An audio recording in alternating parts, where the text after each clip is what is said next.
JTV UFMA de volta com o quadro Assunto em Pauta.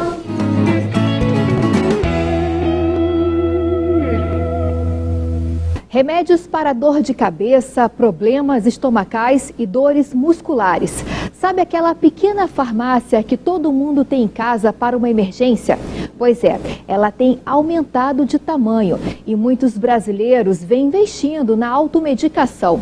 Mas essa escolha pode mascarar problemas de saúde, provocar outros problemas e até mesmo agravar os já existentes. Para saber mais detalhes sobre os perigos da automedicação, eu converso agora no nosso quadro Assunto em Pauta com o farmacêutico e professor universitário, o Dr. Hermínio de Souza Lima, e o enfermeiro, o Dr. Eduardo Alves de Lima. Gente, obrigada pela participação de vocês, já aparecem aqui na nossa tela. Prazer recebê-los aqui no JTV UFMA. Doutor Eduardo, a pessoa sente, por exemplo, uma dor e toma um remédio. Esse sintoma pode estar associado a vários problemas de saúde. Agora, como a gente pode saber a dosagem correta? É bem difícil de saber e muita gente acaba exagerando na dosagem e pode ter uma intoxicação. Quais os principais sintomas de quem está com uma intoxicação por medicamentos que depois vai lá na farmácia do Dr. Hermínio? Como você falou muito bem, essa automedicação, a medicação às vezes mascara muito, né? Porque ela alivia sintomas. Porém, todos os sintomas, eles têm uma causa, né? Que pode ser uma causa maior. E essa medicação está escondendo aquilo. E o uso contínuo dessa medicação, se a gente for avançar na definição que a OMS diz, tem tudo a ver com a sua pergunta, porque ele diz assim, na segunda parte da definição, ele diz assim, o paciente tem que receber a dose certa, né?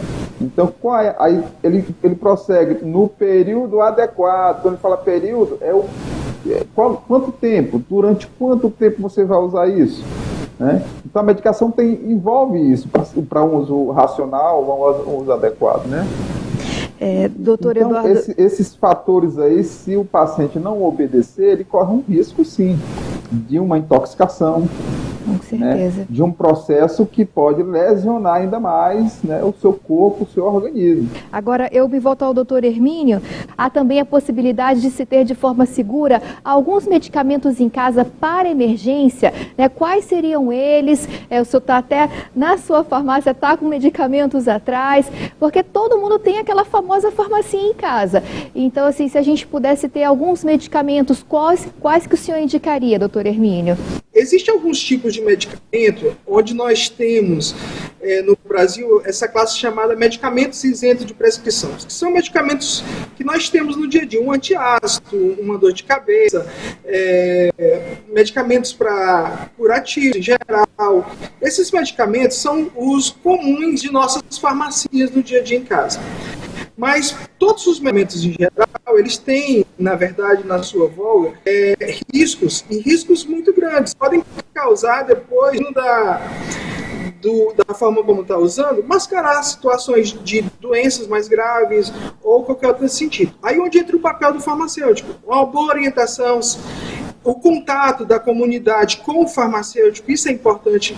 Porque, principalmente, medicamentos que são polimedicamentosos, ele não pode sair misturando.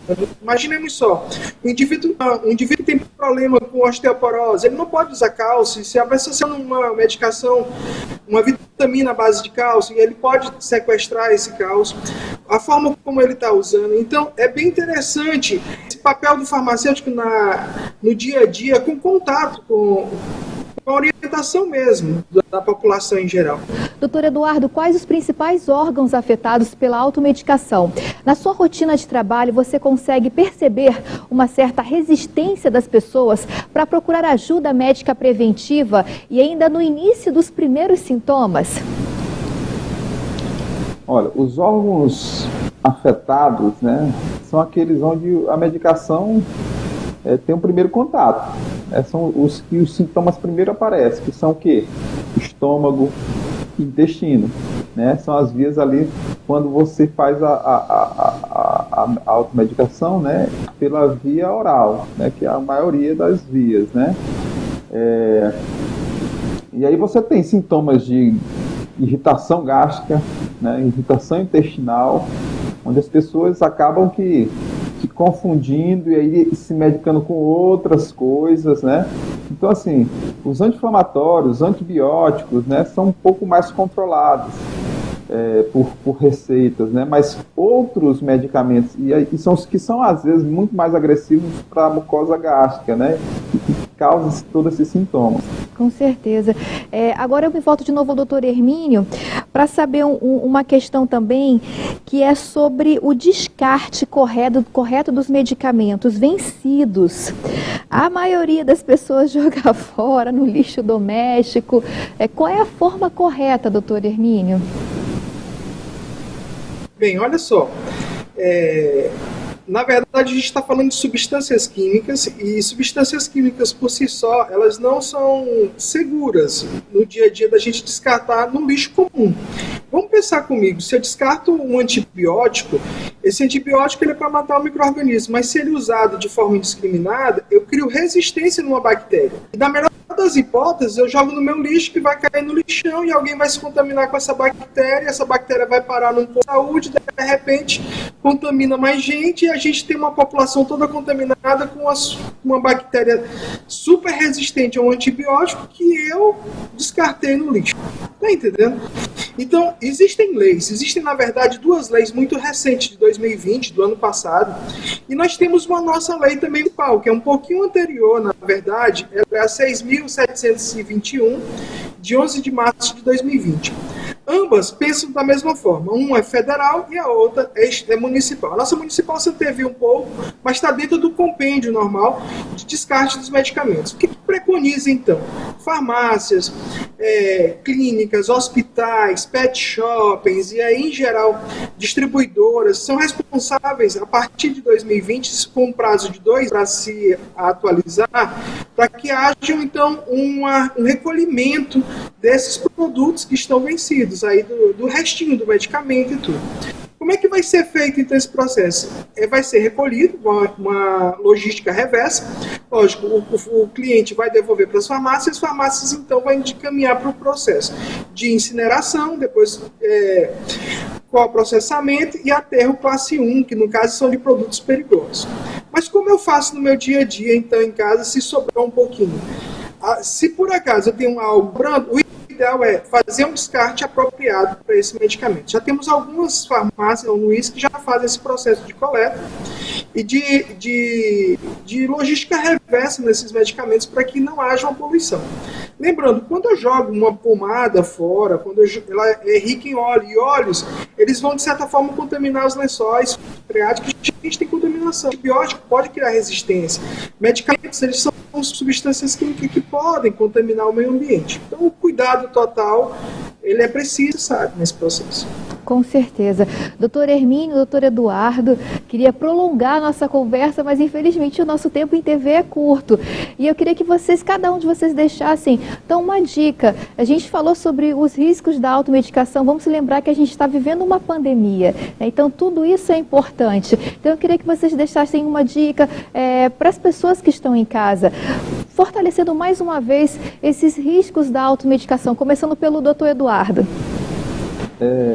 Como nós estamos nesse momento onde as pessoas estão buscando muito essa automedicação, né, por conta dessa pandemia, não só de medicamentos, mas também de complexos vitamínicos, né? Importantíssimo lembrar, E nós estamos tendo, sim, casos de excesso de suplementação que leva à intoxicação, que também leva à intoxicação, né? Então, meu apelo aqui a você, minha orientação a você, é que você procure realmente um profissional que lhe oriente, né? Profissional médico, nutricionista, o farmacêutico, para que ele te dê um norte correto dessa utilização.